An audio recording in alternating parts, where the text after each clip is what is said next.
Folks, David here on the Vintage Future once again, and today I just want to do a quick snapshot review of these Whites MP boots. I have a lot of other boots in my collection that, in my head, I prefer more. Things that are more eye-catching. Not that these are not eye-catching, but things that are really, really special or hard to come by or whatever. But ultimately, when it comes down to it, if I'm at home on the weekends doing a variety of active activities, what is that, David? Active things, these are the things that I grab. They've just been super reliable, and I've had them for over 1.5 years now. So just wanted to show you how they're aging. Yeah, so like, as I said, if I'm putting like a real fit together and I'm thinking about, how I look and stuff, then I might wear something a bit nicer or a bit more special. But if I'm gonna go to the park, if I'm gonna climb trees with the kids, if I'm climbing in an attic, doing electrical work, crawling under a house, climbing up on a roof to do a project or something like that, going on a hike. I use some other boots, but this has kind of become the pair, and they pretty much do it all. And as you can see, they're just really wearing in nicely. This Color 8 Chromexcel is really coming into its own, and I love how the toe cap has collapsed. It's a vintage 4-row toe cap with a single celastic toe puff. And then, as you can see, the vamp creases and rolls there. Yeah, really cool. This leather can take a beating and keep going. It's a little shinier up on the shaft because that's where my pant leg rubs. And everything else is kind of dull. I've conditioned them a few times. And that was really just to spruce them up if I was going to try to wear them a little nicer. But for the most part, I just let them stay dirty. They didn't really need to be conditioned. I just did it for looks. Yeah, so they're cool. The soles have held up really well. This is just a standard Dainite sole, so nothing special, but they're holding up, and they've performed well in the ways they normally do. And sometimes you slip around on icy surfaces or oily surfaces, but everybody knows that about Dainite. Yeah, they've been really cool. This was a stock model that I got off the Whites website. Originally, it had black hardware, which maybe you remember from my initial review, and there was some speed hooks. And then I replaced them with these brass eyelets all the way up, and I really like that change. It kind of reminds me of the Vibergs from Brooklyn Clothing Company that I used to have, but they never really fit me right, so I moved them on.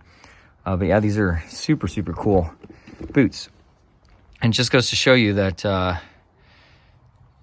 sometimes the most useful boots are not necessarily the ones that you were totally going crazy over when you added them to your cart. Like the really crazy special edition this or special edition that or special leather this or that. Those are cool, but ultimately you have to have some staples, some workhorse boots. As far as the sizing has worked out, now that I've really had a chance to wear these for a long time. So I'm a 10.5C Brannock, and I got a 9.5D in these, which is pretty much the standard advice, like go a size down. The only thing is, while it wasn't painful or uncomfortable, I had some annoying pinky rub right here. So I took it to a cobbler and he stretched that out and it's been fine.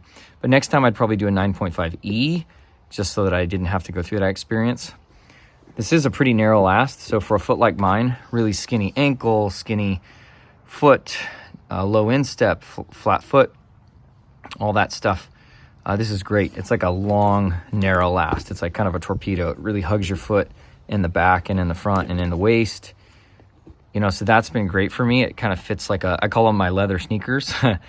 It fits really well like that, but maybe a little too narrow because, like I said, it was annoying how it was rubbing my pinky toe. So, yeah, 9.5E maybe would be best next time. But yeah, I really love this Barrie Last. It's like substantial enough to where it looks pretty good under even wide leg denim and trousers, but it's slim enough to where if you wear slim denim, if that's what you're wearing, then it's gonna look the part there too. And as I said, I just love the way that the toes have collapsed and stuff. Really handsome boot. Nobody really looks at it from this angle, but I think that shot right there, this whole silhouette, is just absolutely perfect. So good. So yeah, if you have any questions, let me know, but just wanted to show how these are looking after yeah, about a year and a half of pretty hard wear. After all that stuff that I've done in them, they are going strong. Like, for sure, up front, it was like, wow, that's ugly. The stitching and stuff. Some of the issues that I saw, you know, when I first got them, yeah, little things like this. It's like, well, that's not the prettiest. But as far as how tough they are and how they've held up, yeah, they leave nothing to be desired. So let your boots take you to places more important than the boots themselves.